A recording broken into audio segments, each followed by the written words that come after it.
시청자 여러분 안녕하십니까? BBS 초대석 향기로운 만남 유자효입니다. 우리 글을 두고 다른 나라 글을 쓰는 것은 마치 앵무새가 사람 흉내를 내려고 사람 말을 하는 것과도 같다. 조선시대 한글 소설 중 으뜸으로 꼽히는 구운몽을 쓴 서포 김만중의 말입니다. 오늘 모실 분은 세계가 인정한 언어학자이자 또 한글학자입니다. 영상으로 먼저 만나보겠습니다.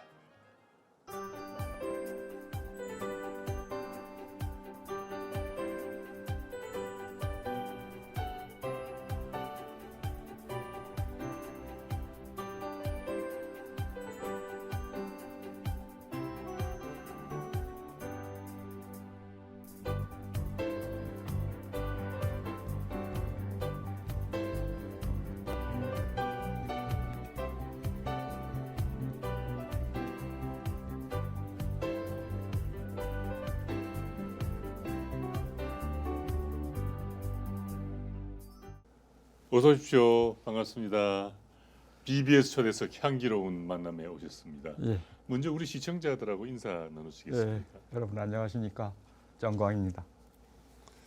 네, 고려대학교 국어국문학과에서 학생들을 지도하셨습니다. 이제 퇴직하신 지 10년도 훨씬 이제 넘은 걸로 알고 있는데 퇴직 후에 내신 책만도 20권이 넘는다고요? 제가 2006년에 이제 그 고려대학에서 은퇴를 했는데 네. 처음에는 고려대학에서 은퇴하면은 이제 정말 그 연구와 뭐 공부와 교육은 안 해도 된다. 아, 이제 그런 질곡에서 벗어나 참 유유자적하고 잘 살리라. 그렇게 생각을 했어요. 그런데 웬걸 우선 일본에 있는 어느 대학에서 저를 계약을 하자. 그래서 엄청난 돈을 받기로 계약을 했다가 건강이 나빠서 못 갔습니다. 네. 국내에 있는 뭐 몇 대학에서 석좌를 불러다가 교육을 강의를 하게 하고 그리고 국가기관에서 하는 프로젝트를 했습니다. 뭐 대형 프로젝트죠. 몇 억짜리. 네. 그러려니까 그 결과물을 내야 해요. 그러니까 책을 쓸 수밖에 논문하고 예. 그렇게 해서 낸 책이 이 23권을 냈는데 그걸 또 어떻게 조선일보에서 알아가지고 예. 그 은퇴한 후에 네네. 그 책을 100권 이상 낸 그래요. 네 사람의 그 얘기를 예. 신문에 실었습니다. 네네. 여기 나온 세 분은 네. 뭐 다 훌륭한 학자지요. 특히 이쪽 분은 제 사돈입니다. 신영환 선생님. 예, 그 우리 딸이 네. 그 둘째 아들한테 장가를 갔는데 네. 이런 그 기사에 나는 그 사실은 그때 18개밖에 안 냈다 그랬어요. 그랬더니 집사람이 왜 23권 냈으면서 왜 18밖에 안 내? 나머지 5권은 외국에서 번역돼 나온 책이야. 그러니까 그걸 저서 속에 넣을 수는 없지. 그러고 웃었습니다. 네. 네. 그리고 이제 그 후에 이 두 책이 나와서 네네. 이게 24번째, 이게 25번째. 그렇군요. 그리고 네. 정년하기 전에도 한 25권 썼으니까 예. 이제 50권이 넘는데 네. 글쎄요, 그 정년하고 나니까 할 일이 없더라고요. 예. 그래서 이 기자가 전화를 했을 때 네. 선생님 뭐 하십니까? 그래서 할 일 없어서 책 쓰지. 힘들지 않으십니까? 아니야, 책 쓰니까 거의 혈압도 내려가고 좋더라. 아 그래요. 웃자고 한 얘기인데 그게 신문에 네. 나버렸어요. 아, 예, 예. 그래서 네. 여러 군데서 뭐 책 네. 쓰니까 혈압이 내려가 그런 그 네. 우스갯소리도 있습니다. 네. 책을 쓰면은 혈압 치료에도 도움이 아이, 된다는 그건 아니고요. 좋은 정보도 그건 아니고요. 알려주셨습니다. 그건 농담한 건데. 예. 예. 그 참 그 정년 이전과 이후가 저술량이 거의 같을 정도니까 참 선생님의 참 노력이 경의를 표합니다. 올해 훈민정음의 사람들 새롭게 펴내셨다고 들었습니다. 예. 그 정년 후에 책을 많이 쓴 거는 네. 사실은 내가 쓰고 싶은 책은 정년한 후에 네. 나온 25책에 들어 있습니다. 왜냐하면 네. 그 전에는 자기가 봉직하고 있는 대학과의 관계가 있어서 함부로 학계의 정설이라든지 이런 거를 비판하지 못했는데 이제 맨몸이 아니니까 네. 자유롭게 썼었죠. 그래서 이제 그 정년 후에 낸 책이 저로서는 진짜 자기가 하고 싶은 얘기를 한 책이죠. 네. 올해 그 훈민정음의 사람들을 음. 지난 이제 네.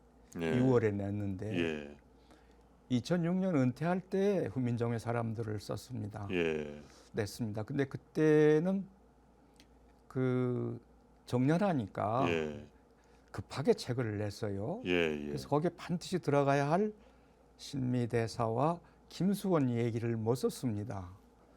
그리고 정년한 후에 제가 여러 가지 이제 많은 책을 보면서 한글에 대한 생각도 많이 바뀌었어요. 네. 그래서 이제 다시 쓴 겁니다. 정정이란 말은 붙였지만 네. 네. 사실은 민정의 사람들을 전면 개편했다 이렇게 볼 수가 있죠. 아, 예, 그렇군요. 예. 전면 개편한 책이 이번에 정정부로 예, 나온 그렇습니다. 훈민정음의 예, 예. 사람들. 그러면은 말이죠. 이 훈민정음에 대해서 뭐 여러 가지 설들도 있고 뭐 또 상식들도 있는데 어디까지가 진실이고 어디까지가 오해라고 볼 수가 있나요? 그 제가 반문을 하나 할게요 우리 선생님한테. 네. 한글에 대해서 뭘 알고 계세요? 한글에 대해서 예. 한글에 대해서 이제 우리 발음 구조를 본따서 만들었다. 아, 그리고 한자를 보다 잘 읽게 하기 위해서 맞습니다. 만든 일종의 발음 네. 부호와 같은 성격으로 처음에는 창제했다. 뭐 그런 정도로는 제가 우리 유 선생님은 예. 상당한 예. 그 학문이 있으니까 그렇게 그렇습니까? 알지. 예. 대부분의 사람들은요. 예. 영명하신 세종대왕이 사상 유례 없는 글자를 독창적으로 만들었다. 네. 이렇게 생각합니다. 그렇게 가리키고요. 예, 예. 네, 네. 그리고 이제 네. 그 소위 우리말을 연구하는 국어학자들이나 또 우리 글자를 한글을 연구하는 한글학자들이나 모두 다 그런 생각에 빠져 있습니다. 네. 근데 누가 생각을 해봐도 제왕이던 세종이 그 어려운 문자를 그 한글은 그냥 만들어진 게 아닙니다. 예. 제가 이따가 다시 말씀을 드리겠지만 굉장한 음성학적 이론과 예. 구조주의적인 이론을 가지고 예. 만든 글자인데 예. 어떻게 제왕이 그걸 만들었습니까? 그건 상식으로 봐도 어려운 일 아니겠어요? 예. 그래서 이제 저는 그 한글과 주변 글자들 그리고 한글에 가지고 있는 배경전 이론 이런 거를 연구해서 이제 발표하기 시작을 했습니다. 네. 그런데 지금까지 이제 전혀 그런 연구를 하지 않던 음. 한글학자들이나 국어학자들이 저 사람 뭐야? 왜 저렇게 자꾸 한글에 대해서 이런저런 딴 얘기를 하는 거야? 이렇게 해야 되지요. 네. 그 원인은 이런 데 있습니다. 한글에 대한 연구나 우리말에 대한 국어학이나 모두 주시영 선생으로부터 시작이 됐고 그 주시영 선생은 일제 치하에서 네. 독립운동의 일환으로 학문을 하셨습니다. 그래서 그분은 한글은 우리나라에서 독창적으로 만든 것이고 세계에 유례없는 아주 우수한 글자다. 이렇게 가르쳐야 하고 네. 우리말은 일본어나 다른 영어에 비해서 훌륭한 말이다. 이렇게 해야만 독립운동의 일환으로 이루어지는 것이기 때문에 네. 했었습니다. 네.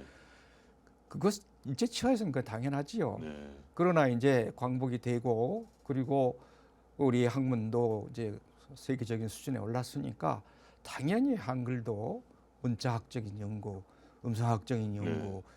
또 주변 글자와의 비교, 그리고 배경전 이론 이런 거 공부해야 되지 않습니까? 예. 예. 그걸 한 사람이 제가 보기에는 제가 처음인 것 같아요. 어.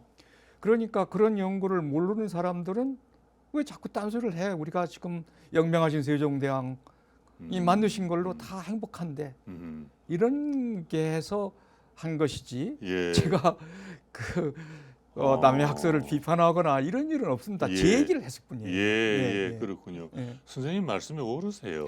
예. 그런데 그동안 또 그런 오해도 계셨고 몇 년 전에는 한글의 발명이라는 책을 내셨습니다. 역시 한글은 우리 민족이 만들어낸 우수한 발명품이다. 이렇게 봐도 지나치지 당연하죠. 않겠죠. 예, 네, 이 한글의 발명이라는 책은 김영사에서 나왔는데요. 네, 김영사의 지금 사장으로 하는 고세규 그 당시 실장이었습니다. 저를 찾아와서 네, 선생님 연구가 사역원의 외국어 교육인데 그걸 책으로 내십시다. 아 그래? 네. 그 좋은데 근데 내가 요새 한글에 미쳐 있거든. 그래가지고 한글 얘기를 한 30분 했습니다. 예, 선생님 그것도 내십시다. 어, 그래가지고 계약하고 예, 그 다음날 통장에 엄청난 돈이 들어와 있어요. 계약금이. 예, 예, 그래서 그 둘을 같이 냈습니다. 어, 근데 그 한글은 아까 말씀드린 대로 이제 우리 주변 여러 민족들의 글자 예, 꼭 비교도 하고 또 배경 이론도 조사를 하고 음, 그래서 썼는데 이런 연구가 그때까지 없었거든요. 네, 특히 이제 많은 사람들이 비판한 것은 고대 인도의 음성학이 우리 훈민정음에 들어있다.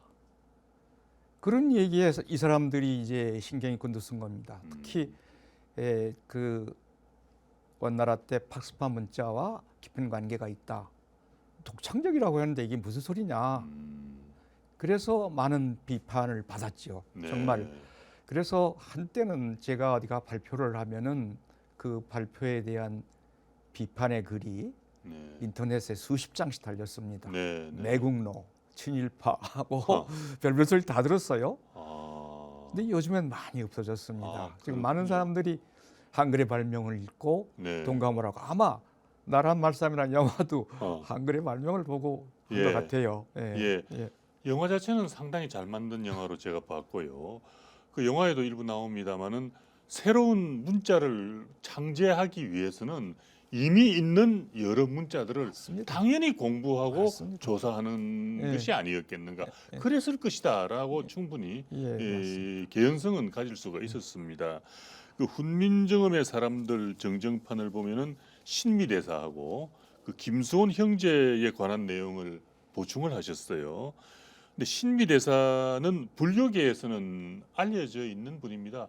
법주사에 가면은 그 부도탑도 있고 알려져 있는데 그러다 보니까 이제 이 신미대사를 가지고 다큐멘터리를 만들고 싶어한 PD들이 좀 있었어요. 있었는데 자료들이 거의 없더라라는 얘기를 들었습니다.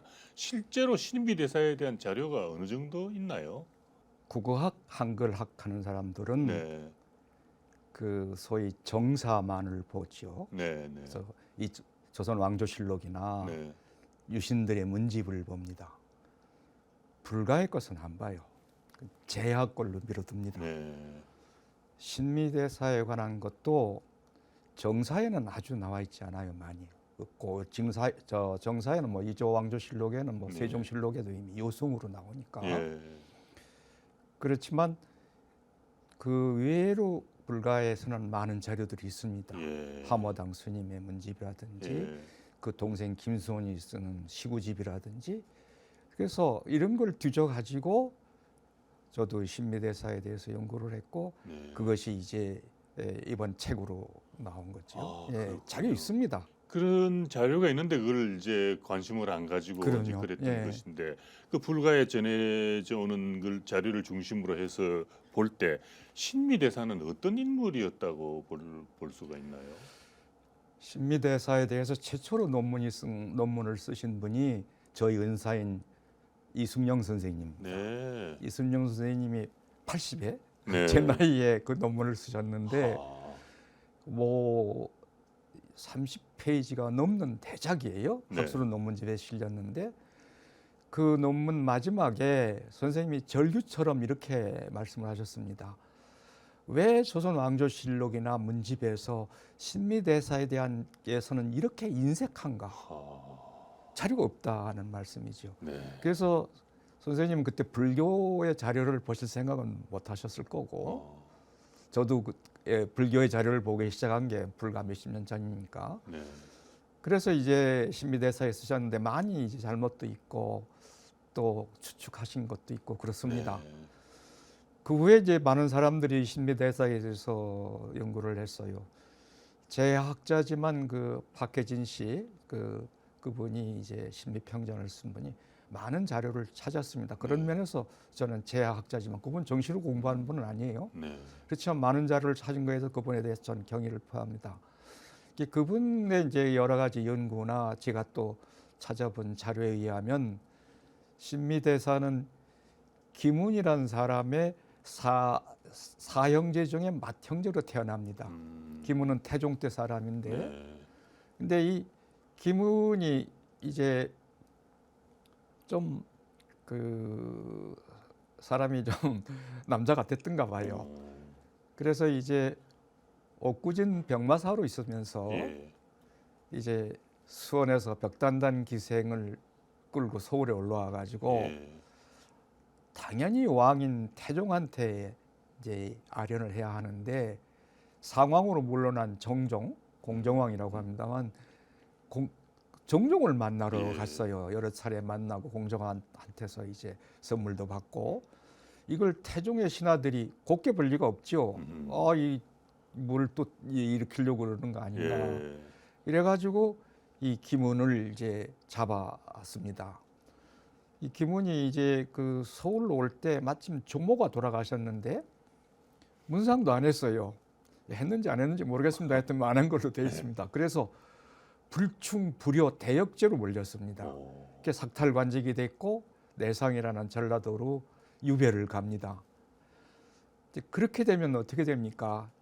집안의 문제 모두 연자에 대해서 걸리고 그렇겠죠. 당신 그 이제 김수성이라는 이름의 김은의 맏아들이었던 신미 스님은 성균관에서 공부하고 있었는데 그 성균관에 들어간 거는 거의 외할아버지인 이행이라는 분이 있습니다. 예. 예문관 대지학을 지낸 대단한 분이고 그래서 김은의 그 아들들은 전부 그 외할아버지의 가르침을 받고 자랍니다.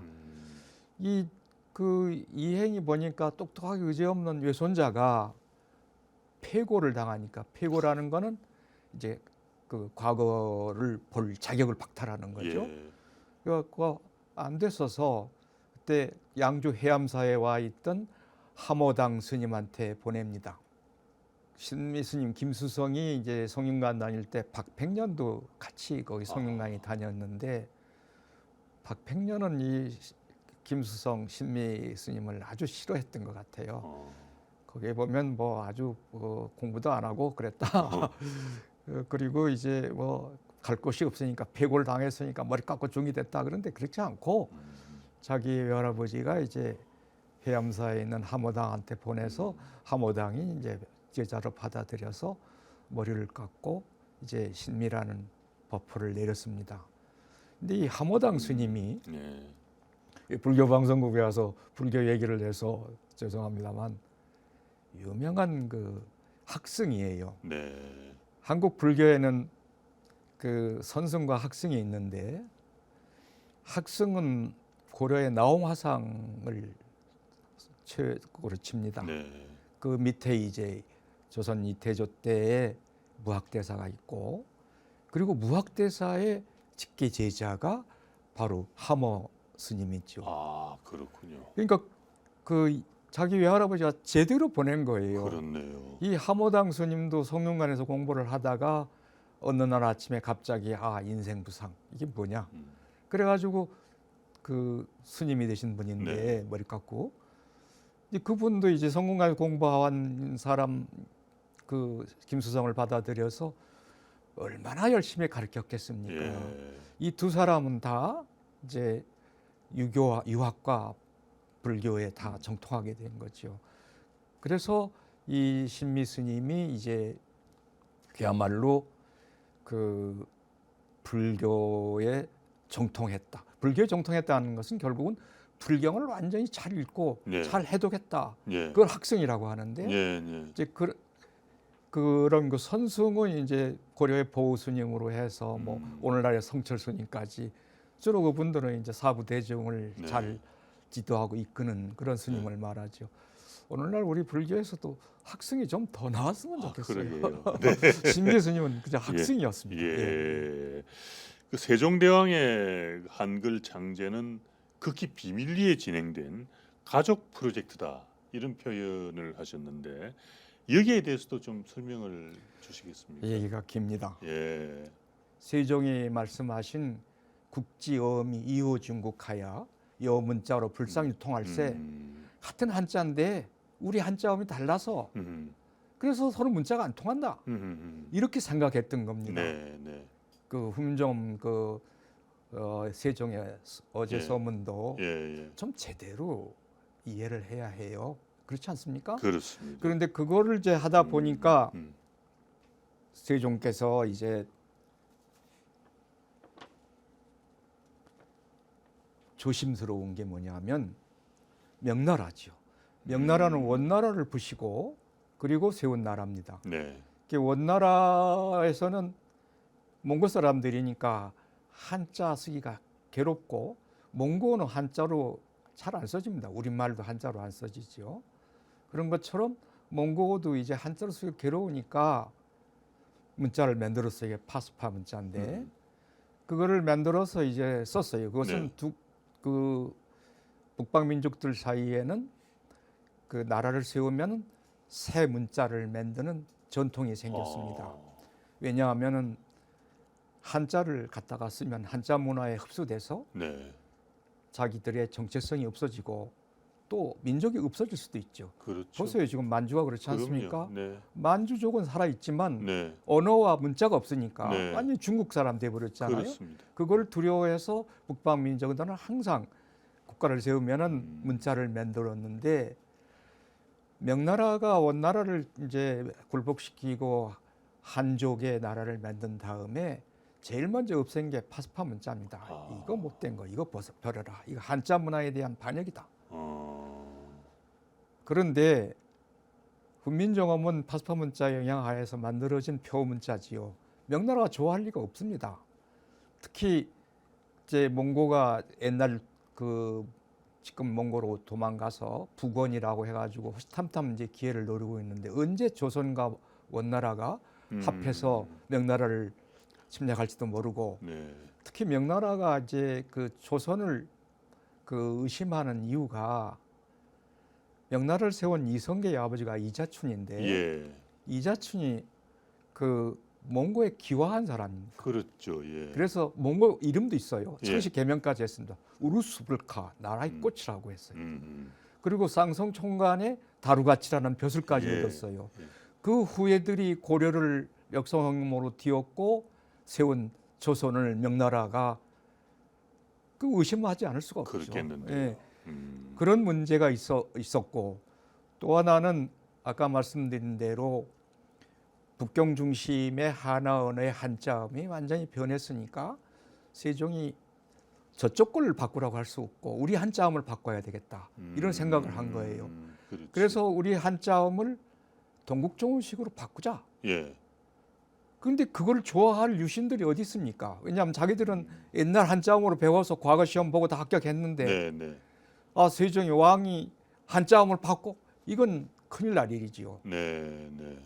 그래서 물론 천만리의 반대 상승은 있습니다만은 거의 결사적으로 반대를 했습니다. 예. 그러니까 유신과 명나라의 감시를 피하기 위해서 가족들을 불러다가 만들었고 그리고 이제 신숙주 그 성산문 집현전 학자입니다만은 집현전 학자여서가 아니라 네, 네. 세종이 친애하는 이뻐했던 그런 유학자들이라 그 사람들을 불러다가 예. 이제 잡리를 시켰죠. 예, 예를 예. 들어서 요동에 있는 황창한테 가서 한자음을 적어 가져와라. 네, 네, 네. 그걸 우리가 바꿔야 되니까. 네, 네. 그 두 사람이 13번 갔다 12번 갔다 그래요. 중국의 의문학자를 예, 만나러 황찬이라는 갔던 거죠. 의문학자. 예, 예, 요동에 유배와 예. 있었는데 예, 예. 근데 재밌는 건 말이죠. 신숙주 성산문이 12번 갔느냐 13번 갔느냐 그에 대한 논문은 있어요. 근데 왜 갔느냐는 논문은 없습니다. 그래요. 무엇이 더 중요하겠어요? 12번 간 게 중요 12번 13번은 그걸 중요한 게 아니라 왜 갔느냐 게 중요한 거 아니에요? 그렇죠. 예. 그걸 쓴 논문을 쓴 사람이 콜롬비아 대학의 게일 리자드 교수입니다. 한 번에 가서 900여 개의 한자의 발음을 알고 돌아왔다. 그 다음에 황찬이가 또 왔으니까 너 지난번에 내가 이게 뭐라고 발음을 했냐? 정확하게 발음을 하거든요. 그래서 무릎을 쳤다는 얘기 실록에 여러 번 나옵니다. 뭘로 했겠어요? 녹음기 가져간 거 아니니까 훈민정음으로 적은 거죠. 아, 훈민정음으로 어, 발음법으로 쓴 거예요. 그래서 발음기호란 말이 나옵니다. 예. 그리고 이제 황차는 아무리 유명한 학자여도 2만 몇천 개를 다 어떻게 발음을 내겠어요?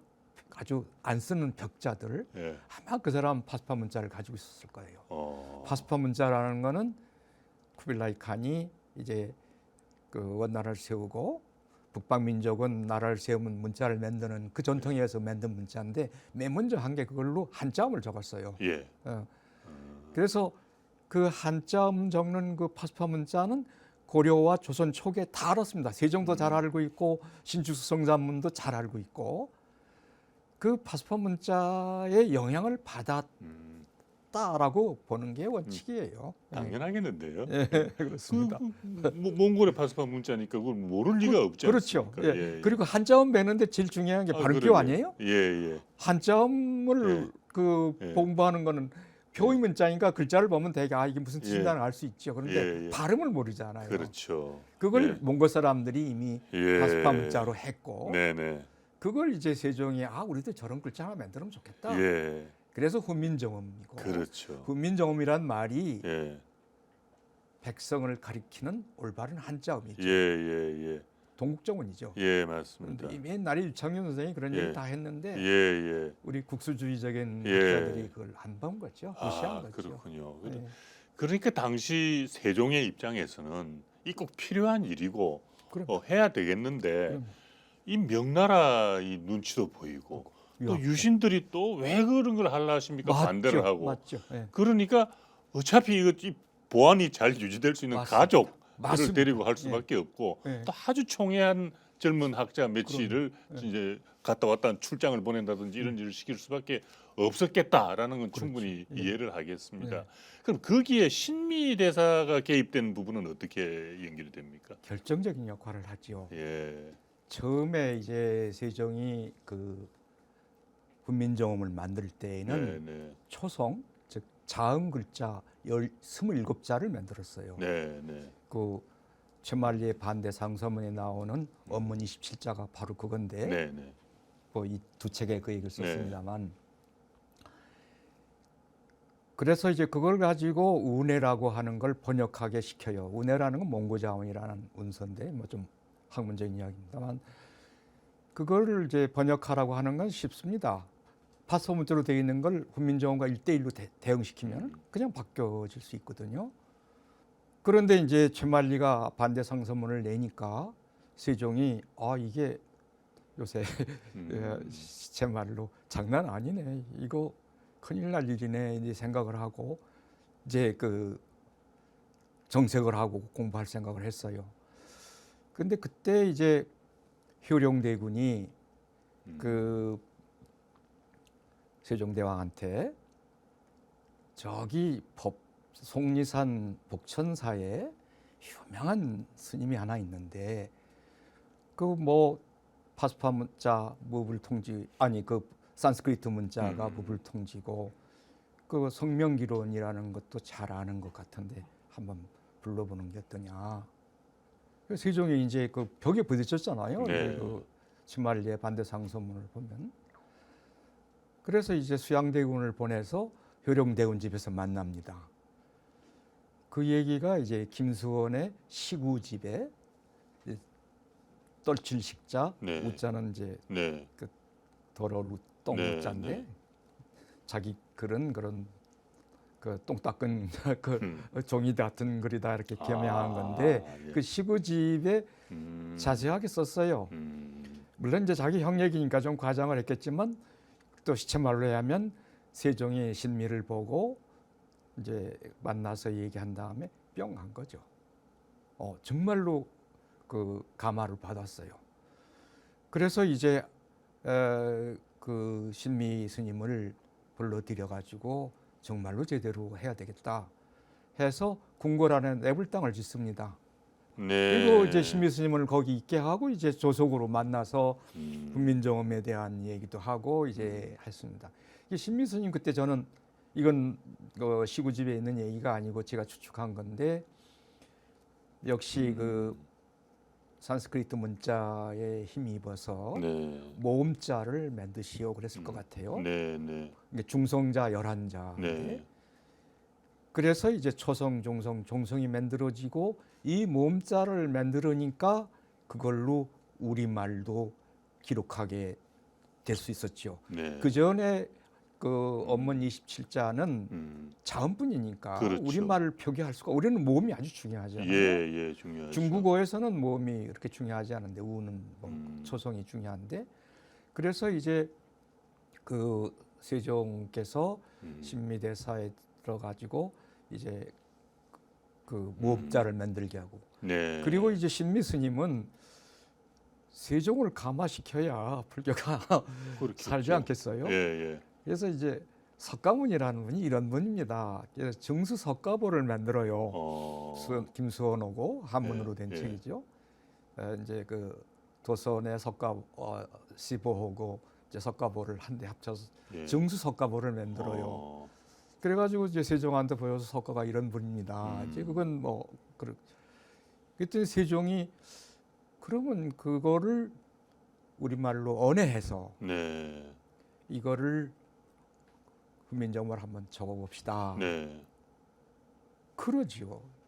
그래서 수양대군하고 김수원하고 그 신미스님이 셋이서 그 일을 합니다. 네. 나는 이것이 훈민정음으로 우리말을 기록한 최초 일이라고 생각을 해요. 예. 수양대군이 써가면서 이제 만들어 가지고 자기 아버지한테 가지고 왔을 거 아니에요. 네. 아빠 이거 돼요. 이렇게 써줍니다. 가만 나도 써보자. 그게 월인청강지국이에요. 네. 그 월인청강지국 만들 때 물론 김수원 옆에서 많이 도왔죠. 예. 그래서 이 두 개, 하나의 실험하고 자기가 그거를 스스로 검증하고 예. 월인청강지국에서 검증하고 이 두 책을 합변해서 월인석보를 내면서 그 맨 첫째 권에 세종어지 훈민정음이라고 하는 훈민정음 언해본을 붙여서 간행을 해요. 예. 나는 그것이 훈민정음 간행이라고 저기 반파라고 생각합니다. 예. 그렇군요. 그러니까 신미 스님은 어떻게 보면 결정적인 역할을 그렇네요. 했어요. 예, 그렇게 생각을 합니다. 예. 그리고 조금 전에 말씀해주신 그 신미대사 동생이죠, 김수원. 이분 이 어른도 상당히 그저 또 관여가 돼 있어요. 그 김수원이 이제 그 잘한 게 뭐냐하면은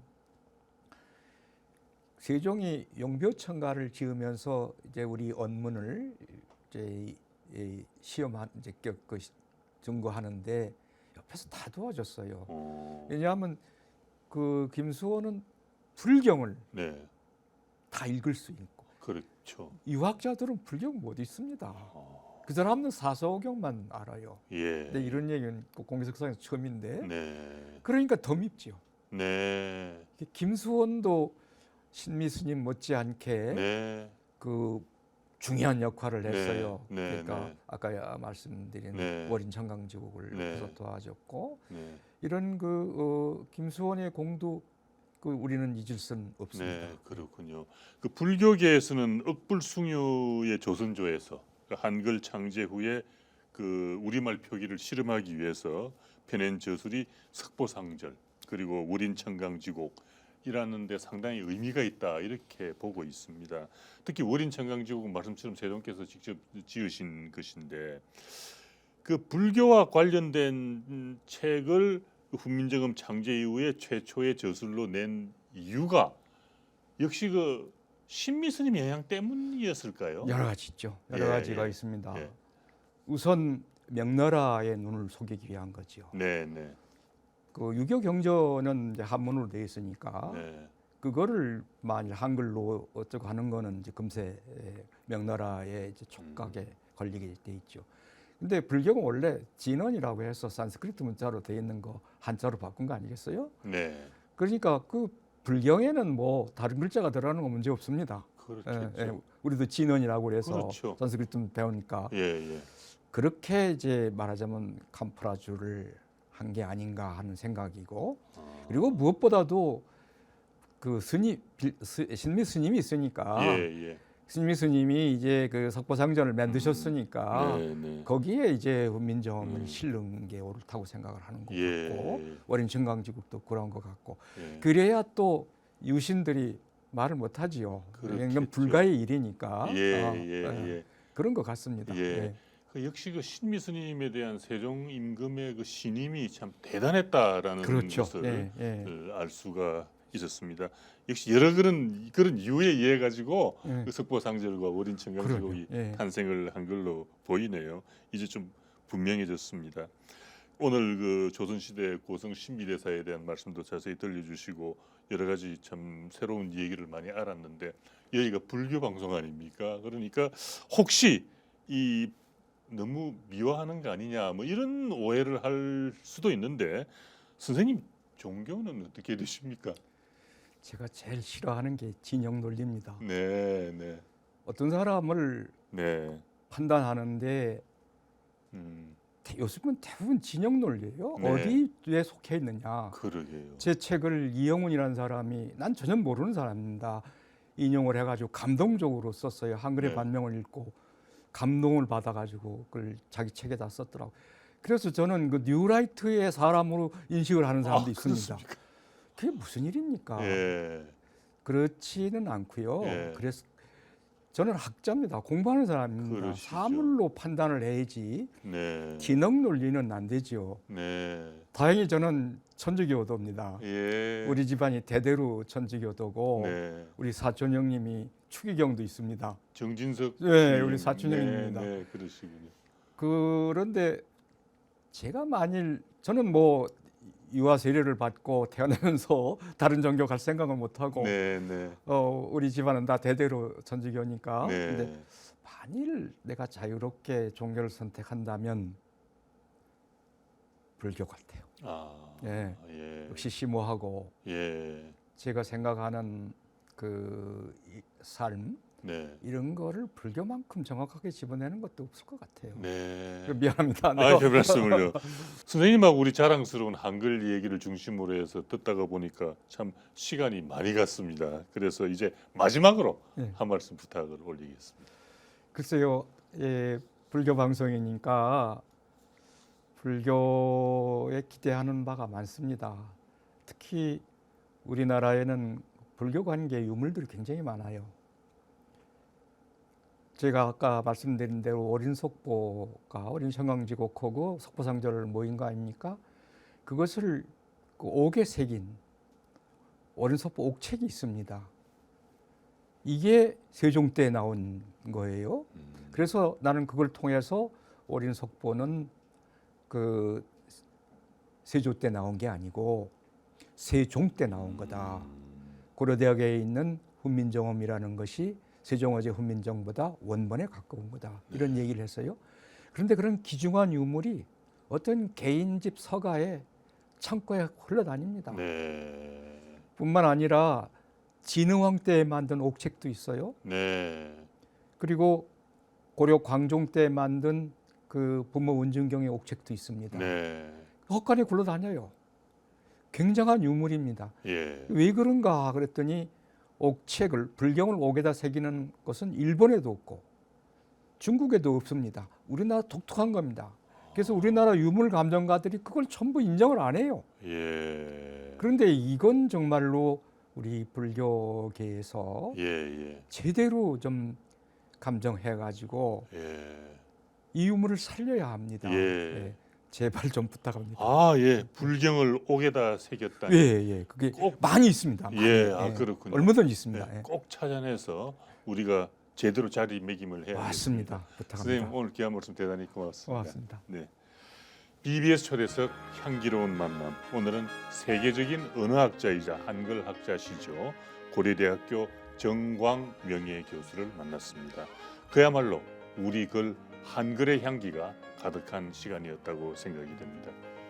부처님께서는 행복을 구하는 지혜로운 이들은 보시를 통한 선한 행을 베푼다.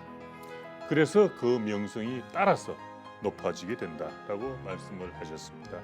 다른 이들의 찬탄을 칭찬을 듣고 싶다면은 먼저 내가 충분히 베풀고 있는가 하는 것부터 살펴봐야 하겠습니다. 저는 다음 시간에 다시 뵙겠습니다. 시청자 여러분, 성불하십시오.